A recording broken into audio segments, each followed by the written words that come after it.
Bienvenidos y bienvenidas nuevamente a otra clase del curso de Principios de Informática.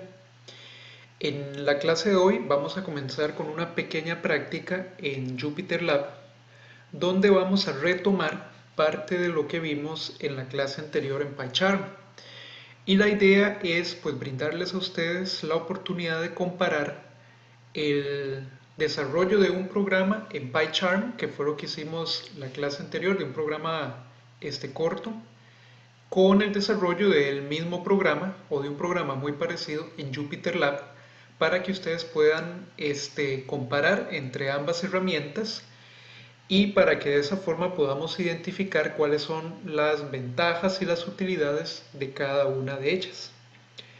Entonces, igual que siempre, vamos a ingresar a JupyterLab, por lo que entonces en la barra de búsqueda que está abajo vamos a escribir cmd para activar la ventana de comandos.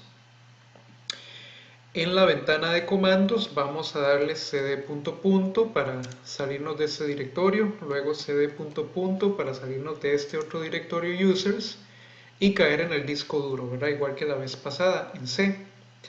Dentro de C, recuerden que teníamos ya una carpeta creada que se llamaba Jupyter Ejemplos y que ahí era donde íbamos a estar trabajando los ejemplos que íbamos a estar creando en JupyterLab. Entonces vamos a ingresar a la carpeta con cd Jupyter Ejemplos. Yo lo hice pegado, entonces no hago espacio entre las dos palabras. Vean que ingreso a la carpeta y ya dentro de esta carpeta puedo llamar a JupyterLab para ingresar a la aplicación. Le doy Enter. Esperamos ahí un momentito mientras se abre el navegador y entramos a Jupyter. Recuerden que en la clase anterior estuvimos viendo cómo se declaran variables y cómo las podemos utilizar dentro de nuestros programas. Entonces vamos a hacer una aplicación muy parecida a la que hicimos la clase anterior en PyCharm, pero esta vez en Jupyter para así poder comparar. Entonces vamos a crear un cuaderno de programación nuevo en Python 3, ¿verdad? Y volvemos a esta ventana, que era la ventana que estuvimos usando la semana tras anterior. Ok, entonces vamos a iniciar colocando un título. Recuerden que para colocar títulos pasamos aquí a Markdown y con ese símbolo numeral nosotros seleccionamos el tipo de título que queremos, ¿verdad? Un numeral es el título grande, dos símbolos de numeral, un título más pequeño, tres símbolos de numeral, un título pues todavía más pequeño.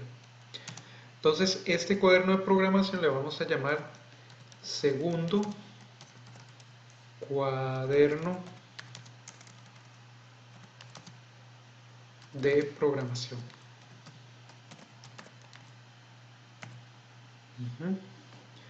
Y le damos a ejecutar acá arriba y aquí tenemos el título. Entonces un segundo título que vamos a colocar va a ser con dos símbolos de numeral y voy a colocar uso de variables. Listo. Entonces vamos a colocar también un texto para documentar lo que vamos a ir haciendo. Entonces voy a colocar en esta sección, vamos a definir variables y vamos a utilizarlas en cálculos aritméticos.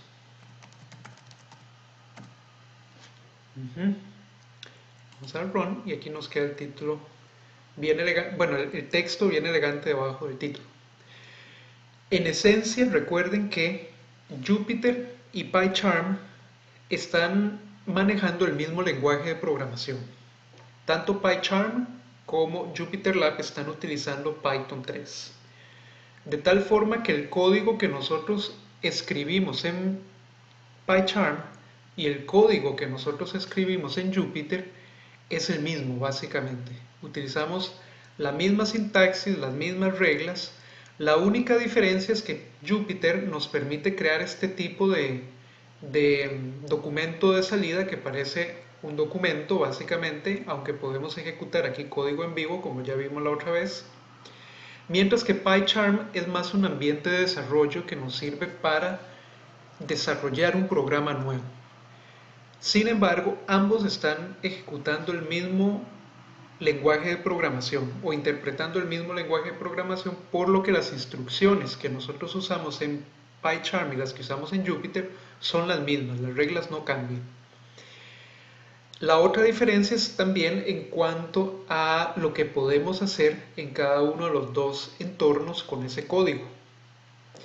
En Jupyter Lab podemos ejecutar fragmentos de código, como ya vimos en la clase anterior, en la práctica número 1, podemos ejecutar segmentos de código de una manera rápida y de una manera pues muy sencilla. En PyCharm nosotros podemos ejecutar ese mismo código y lo podemos ejecutar paso a paso, como vimos en la clase anterior. Eso es algo que en Jupyter es bastante complicado hacer. Hay que instalarle otro montón de cosas para que él lo pueda hacer. Entonces, nosotros vamos a ver estas herramientas con dos perspectivas diferentes.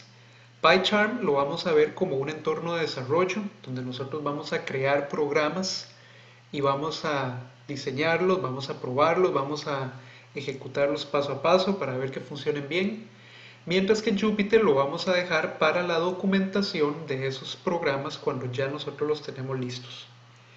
Podemos ejecutar secciones de código aquí, podemos generar resultados también aquí en Jupyter, pero aquí en Jupyter vamos a tratar de no realizar depuración, es decir, no realizar ejecuciones paso a paso, porque eso mejor lo podemos hacer en PyCharm. ¿De acuerdo?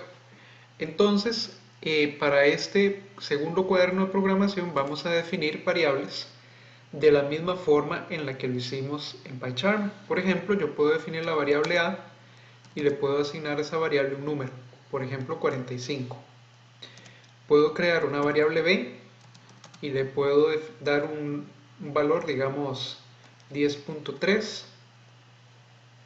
y si yo ejecuto estas instrucciones o este fragmento de código, vean que se ejecuta y no obtenemos ninguna salida. ¿Por qué no obtenemos ninguna salida? Bueno, porque no le estamos diciendo a la computadora que nos muestre ningún valor. Ella simplemente está creando la variable A, le asigna un 45, tenemos la variable B, le asigna un 10.3 y ella los tiene en memoria, en alguna parte. Y ella tiene esos valores ya asignados. De tal forma que en este otro segmento yo puedo escribir las siguientes instrucciones. Yo puedo utilizar la función print que vimos en la clase anterior en PyCharm. También la podemos utilizar acá perfectamente para desplegar valores de variables.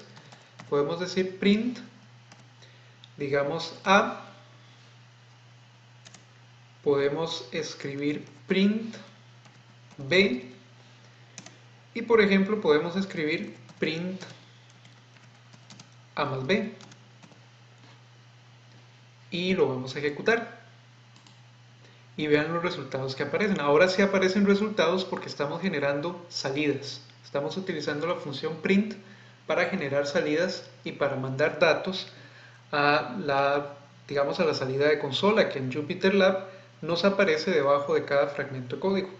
Entonces print A nos muestra A tiene un 45, aparece un 45. Print B tiene un 10.3, lo vemos aquí en pantalla. Y vean que podemos hacer una suma dentro de una función print. Eso es totalmente válido. Podemos decir print A más B y nos muestra un 55.3. También podemos utilizar comentarios, ¿verdad? Como ya habíamos visto en la clase, en la práctica anterior, podemos decir definición de dos variables A y B. Como es un comentario, el comentario no se ejecuta, es simplemente una línea que queda aquí para explicar qué es lo que sigue dentro del programa. En este otro fragmento también podemos agregar un comentario. Podemos decir desplegando los valores de las variables en pantalla. Entonces ya sabemos que para desplegar valores en pantalla utilizamos la función print. Y aquí voy a agregar otro comentario que se va a llamar desplegando el resultado de la suma de A más B en pantalla. Perfecto. Otra cosa que podemos hacer es crear variables y asignarle a esas variables operaciones aritméticas que involucran otras variables previas, ¿verdad? Podemos crear una tercera variable, le vamos a llamar resolviendo la resta de A menos B. Y ese resultado de la resta se lo voy a asignar a una variable que se va a llamar C. C va a ser entonces A menos B. Si nosotros lo ejecutamos tal cual, pues Python va a resolver la resta y ese resultado lo va a asignar a una variable C. Si nosotros queremos mostrar la variable C en pantalla, tenemos que usar print. Y aquí también podemos utilizar cadenas de caracteres como las que usamos en PyCharm la otra vez, dentro de la función print. Podríamos decir el resultado de la resta de A menos B es dos puntos, un espacio, coma, y después de la coma tenemos que poner la variable que contiene el resultado que nosotros queremos mostrar acá. En este caso C. De tal forma que cuando lo ejecutamos nos aparece el resultado de la resta de A menos B es 34.7. ¿Ven? También pudimos haber escrito aquí nada más print C, como hicimos en los fragmentos de arriba. Si lo volvemos a ejecutar, vemos que nos aparece únicamente el resultado, o podemos imprimir el resultado con un mensaje aclaratorio para el usuario, de tal forma que el usuario cuando ve el resultado sabe a qué operación corresponde ese resultado. ¿De acuerdo? Entonces, eso lo podemos hacer perfectamente aquí y lo podemos hacer en PyCharm, ¿verdad? Recuerden que estas instrucciones son, como les decía hace un rato, equivalentes para ambos entornos. Vamos a ver una cuestión que genera a veces errores.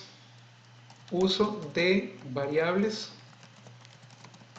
que aún no han sido definidas. Es un error bastante común y que suele ocurrir en muchos casos. Vean que aquí, ¿cuáles variables tengo definidas hasta el momento? Tengo definidas A, tengo definida B, tengo definida C, que es la resta, y nada más. ¿Qué pasa si yo de pronto digo print E? La variable E aún no ha sido definida, no hay en ningún segmento acá de código definida esa variable y no tiene un valor asignado tampoco. Entonces cuando yo vengo y lo ejecuto, vean que me aparece un error, ¿verdad? Y el error pues me hace referencia a la instrucción donde está el error, y aquí dice uso de variables que aún no han sido definidas, es el comentario que nosotros pusimos aquí encima, y el error que está acá dice el nombre E no ha sido definido. ¿De acuerdo? Entonces eso quiere decir que la variable E aún no ha sido definida. Para solucionar este problema yo tendría que darle un valor a E y tendría que crearla como variable. Digamos, E va a ser igual al número 22, por ejemplo. Entonces, en esta instrucción estoy definiendo E y ahora ya puedo utilizar E en una instrucción siguiente. Entonces vean que donde yo vuelvo a ejecutar el fragmento, me aparece el número 22. Entonces vamos a agregar aquí otro comentario toda variable debe ser definida antes de ser utilizada en otra instrucción en el programa. De lo contrario, pues vamos a tener ese error que ustedes vieron ahí. Listo.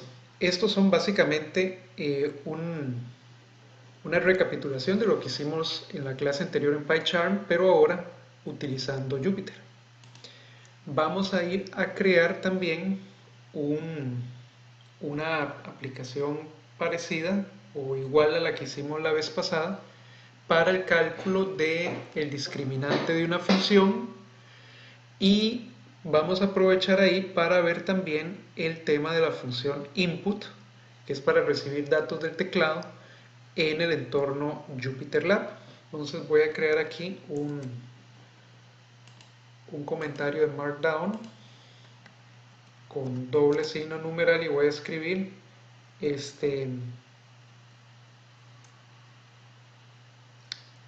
vamos a ver cómo le puse arriba, uso de variables. Aquí sería uso de la función input.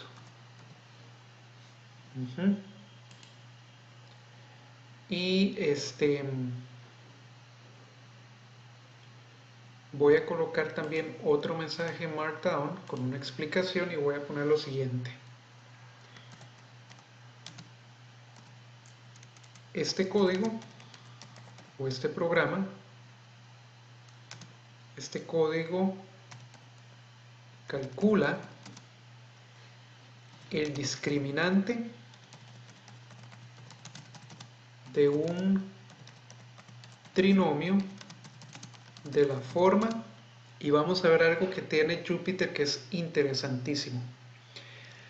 Yo quiero colocar aquí la forma que tiene en general un trinomio cuadrático, de los que uno ve en álgebra comúnmente. Pero ustedes recordarán que en PyCharm nosotros tuvimos que expresar esa forma o esa forma algebraica utilizando unos simbolitos como el techito o el acento circunflejo. Vean qué interesante cuando hacemos eso mismo aquí en Jupyter. Yo lo que quiero escribir aquí es el trinomio de la forma ax al cuadrado más bx más c. Es decir, voy a escribir un polinomio, una fórmula matemática. Entonces, Jupyter me permite a mí escribir fórmulas matemáticas de manera muy sencilla, utilizando un entorno que él ya trae integrado, que es muy similar al entorno LaTeX o LaTeX, para quienes lo han utilizado anteriormente. Entonces yo puedo integrar eso dentro de Jupyter y les voy a mostrar cómo. Lo primero es colocar estos símbolos de dólar. Son dos símbolos de dólar y entre ellos vamos a escribir la ecuación matemática. Entonces yo voy a escribir a x y voy a utilizar el techito para indicar que esta x está elevada al cuadrado. Entonces esto sería ax al cuadrado, ¿ok? Más b por x, ¿verdad? Más c. Entonces esta parte que está aquí en el medio, al estar entre estos dos símbolos de dólar, Jupyter lo va a interpretar como una ecuación matemática que estamos escribiendo. Y lo va a presentar como tal, como una ecuación matemática. Entonces vean qué interesante cuando yo le doy run a este mensaje. Vean que me aparece el polinomio escrito de una manera correcta, como nosotros lo escribiríamos en álgebra. Y esto de nuevo se ve muy bien cuando uno lo presenta. No es como en PyCharm no podemos hacer esto, en Jupyter sí, porque de nuevo Jupyter está optimizado para un asunto de presentación, para que la presentación de ese código que nosotros estamos haciendo se vea muy bien. Ven, entonces pudimos haber hecho lo siguiente, qué sé yo, si fuera ax al cuadrado o a elevado a la x más 2, por ejemplo. Entonces el exponente lo colocaríamos entre, qué sé yo, entre corchetes, ¿verdad? Y vean si yo hago este cambio y le doy run, vean lo que ocurre. Ahora el exponente de la x es y menos 2, ¿verdad? Entonces vean qué fácil que es escribir ecuaciones matemáticas aquí en Jupyter utilizando este entorno que se llama, bueno, es un entorno que es tomado de nuevo, como les decía, de LaTeX. Bien, entonces vamos a seguir escribiendo la línea. Más adelante vamos a ir les voy a ir comentando más detalles sobre esta forma de escribir ecuaciones. Y si nos diera tiempo al final del curso, veríamos tal vez un poquito de LaTeX, para que también ustedes vean cómo se integra eso a documentos. Entonces, este código calcula el discriminante de un trinomio de la forma ax al cuadrado más bx más c, coma, donde el usuario inserta los valores de a, b y c desde el teclado. Vamos a ejecutar y aquí tenemos entonces el mensaje. Listo, entonces vamos a empezar a escribir el programa que va a calcular el discriminante de ese trinomio. Voy a insertar un comentario aquí dentro y le voy a poner este programa discriminante. No voy a poner nada más porque ya estoy documentando aquí arriba qué es lo que el programa hace. Nada más voy a ponerle un nombre al programa. Entonces la primera parte de ese programa va a ser leer o solicitarle al usuario los valores de A, B y C, es decir, los coeficientes del trinomio. Y vamos a usar entonces la función input de la misma forma en la que la utilizamos en PyCharm. Entonces A va a ser igual a input y entre paréntesis vamos a colocar un mensaje para solicitarle el valor de A al usuario. Entre comilla doble, ¿verdad? Vamos a escribir entonces, por favor, inserte el valor de A. Dos puntos. Eso sería para solicitarle el valor de A al usuario. El usuario va a recibir el mensaje, tiene que digitar un número y ese número lo va a cargar en la variable A como un string, ¿verdad? Recuerden que la función input siempre retorna una cadena de caracteres. Luego vamos a tener que convertir esa cadena de caracteres a números para después poderlos utilizar dentro de las fórmulas. Vamos a leer B, sería input, y entre comillas vamos a poner, por favor, inserte el valor de B. Finalmente C, hacemos lo mismo, input, por favor, inserte el valor de C. Y ya tendríamos entonces ahí las tres variables leídas desde el teclado. Nuevamente esas variables están convertidas, son o tienen un tipo de string, por lo tanto tenemos que convertirlas a números. Entonces vamos a hacer convirtiendo las variables de tipo string en tipo numérico. Y aquí podemos utilizar cualquiera de las dos funciones que tenemos para convertir para convertir strings en números. Si nosotros sabemos que A, B y C van a ser siempre enteros, podemos utilizar la función int. Si A, B y C podrían ser números con parte fraccionaria, tendríamos que utilizar float. Entonces yo en este caso voy a utilizar float para cambiar. Entonces voy a decir que A va a tomar el valor de float, que es la función que convierte strings en números flotantes, y dentro voy a colocar A. Vean que esta es la forma rápida. Y esto me evita a mí tener que crear una variable nueva que tenga el valor de A convertido a flotante. A ya traía un string aquí arriba. Entonces, al entrar aquí, la variable A entra como un string. La función float la convierte en un número flotante y se reescribe sobre A. Entonces, ya aquí en esta instrucción que yo coloqué después de esta,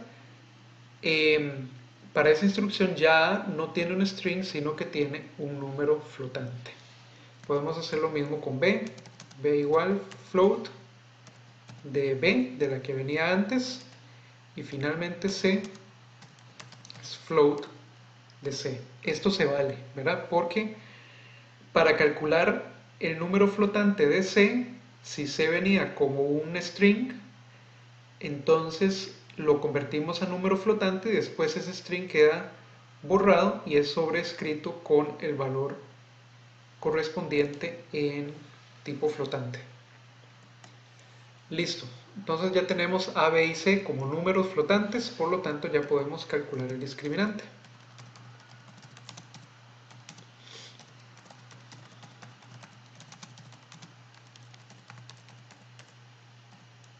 Y vamos a calcularlo como una fórmula, igual que hicimos en PyCharm, y le vamos a asignar el resultado a una variable que se va a llamar dis, que viene de discriminante.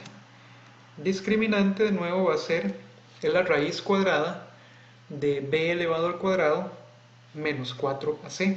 Por lo tanto, yo tengo que escribir lo que está dentro de la raíz, dentro de paréntesis, para que eso sea lo primero que se calcule, y después el resultado es lo que yo estaría elevando a la 1 medio para poder sacarle raíz cuadrada.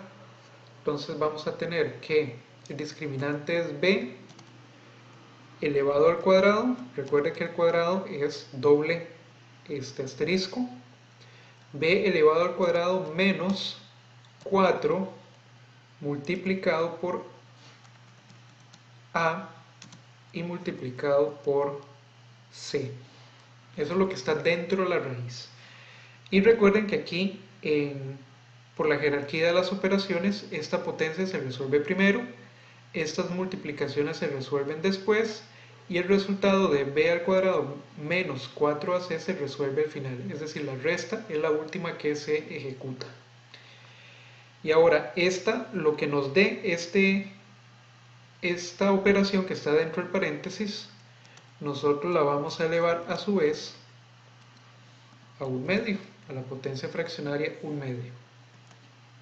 Entonces, aquí tendríamos la fórmula ya codificada, la fórmula del discriminante. Entonces, cuando ya esto se ejecute, la variable dis va a contener el resultado, va a contener el discriminante, y lo que tenemos que hacer ahora es nada más desplegarlo. Desplegar resultado en pantalla. Y vamos a usar entonces la función print nuevamente. Print, doble comilla, el discriminante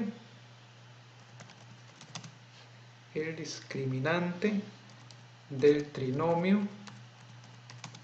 es 2 puntos o igual, como ustedes quieran, y después del mensaje tenemos que escribir cuál es la variable que vamos a desplegar justo después de estos 2 puntos o de este espacio. La variable que vamos a desplegar es la variable que contiene el resultado de la operación anterior, es decir, dis. Entonces ahí desplegamos dis y ya el programa quedaría completo. Y es muy parecido al que resolvimos en la clase anterior en PyCharm. Ok, entonces ahora lo podemos ejecutar para que ustedes vean cómo funciona esto. Vamos a venir acá y vamos a darle play. Entonces vean que lo primero que va a hacer Python o la computadora es pedirnos el valor de A. Entonces aparece el mensaje, por favor inserte el valor de A, y nos aparece este cuadro para insertar valores, y vean que el cursor está pestañeando. Es decir, la computadora está esperando a que nosotros le demos el valor. Entonces yo voy a darle el valor de A, digamos un 1, le voy a dar Enter. Seguimos con la siguiente instrucción, por favor inserte el valor de B, La computadora está esperando B, yo le doy el valor de B, digamos un 7, le doy Enter y ahora ocupamos, la computadora nos pide el valor de C, digamos que C vale 2, le doy Enter y vean que entonces se calcula el discriminante y me aparece el resultado. El discriminante del trinomio es 6, 40, 31, 24, 23, todos estos números. Más adelante vamos a ver cómo se hace para desplegar variables numéricas flotantes sin que tengan que aparecer todos los dígitos decimales que la computadora tiene. Perfecto. Vamos a ver un detalle adicional. Voy a correr este programa nuevamente. Voy a darle un valor de A, digamos 1 nuevamente.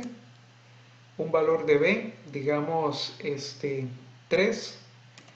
Y ahora, ¿qué ocurre o qué va a ocurrir si nosotros le damos al valor de C un dato que la computadora no está esperando? Por ejemplo, A. Yo voy a escribir A como C. Le voy a dar Enter y me va a aparecer un error. Porque algo pasó. Vamos a ir a ver qué fue lo que pasó. Resulta que Python me está diciendo que en la línea 9 del código hay un problema. Y la línea nueva corresponde al cálculo de C, donde le estábamos asignando el equivalente flotante de C. Entonces, recuerden que aquí en C yo no le di un valor numérico. No respondí con un valor numérico, sino que respondí con una letra. Entonces, ¿qué pasó?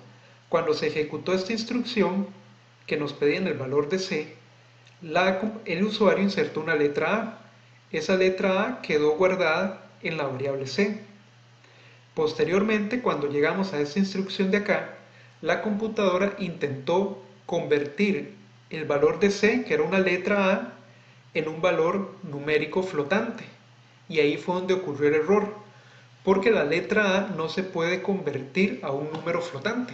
La letra A no es un número, es una letra. Por lo tanto, aquí nos apareció el error. Y dice el error que no se pudo convertir la cadena de caracteres a un número flotante. Entonces, a esto se le llaman excepciones. Nuestros programas deberían de tener instrucciones para revisar que el usuario inserte los valores que nosotros le estamos pidiendo. Es decir, si nosotros le estamos pidiendo un número al usuario, la computadora o el programa debería de revisar de alguna manera que el usuario realmente responda con un número y no que responda con una letra, como en este caso. Y a eso se le llama manejo de excepciones, que vamos a ver más adelante. Por ahora, únicamente nosotros vamos a tener que tener cuidado de colocarle a la computadora la información que la computadora nos está pidiendo, precisamente porque todavía no hemos implementado ningunas instrucciones de control de excepciones. Muy bien, entonces ya aquí tendríamos que correr nuevamente el programa para evitar el problema. Entonces voy a ejecutarlo de nuevo. Me piden el valor de A, digamos un 1, valor de B, digamos un 4, valor de C, digamos un 2, Enter, y aquí tenemos el discriminante calculado ahora sin problemas. Ustedes pueden probar con otros valores para ver qué resultados obtienen. Listo, entonces este sería el equivalente como cuaderno de programación de los programas que estuvimos trabajando la clase anterior en PyCharm, con algunos detalles, como les mencionaba, de presentación básicamente. Aquí en PyCharm nuevamente no podemos ejecutar los programas paso a paso como sí podemos hacer en PyCharm.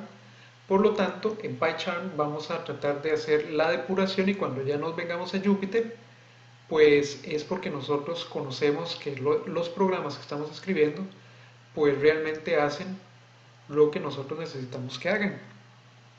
Ok, entonces vamos a cambiarle el nombre a este cuaderno para dejarlo salvado. Vamos a renombrar el cuaderno, ¿verdad? Igual que hicimos la otra vez. Y le vamos a poner cuaderno 02. Le vamos a decir rename. y ya nos queda guardado ese cuaderno en el disco duro. Bien, ahora ¿cómo hacemos nosotros para salir de Jupyter? Ya cuando terminamos de usarlo, bueno, nada más le damos, cerramos el navegador, que es donde estamos en este momento, lo cerramos, le decimos que sí, y volvemos a la ventana de comandos. Y se me había olvidado comentarles que cuando uno vuelve a la ventana de comandos, lo correcto es cerrarla con control C. Le damos control C varias veces hasta que volvemos a la línea de comandos estándar, ¿verdad? A la carpeta de Jupyter Ejemplos. Y en esta carpeta pues ya le podemos decir exit y cerramos la ventana de comandos y volvemos al escritorio con normalidad. Entonces eso sería la práctica del día de hoy en Jupyter Lab, y también vamos a tener ahora una clase donde vamos a comenzar a ver unas estructuras de control básicas que son las estructuras if. Entonces eso sería en el siguiente video. Muchas gracias.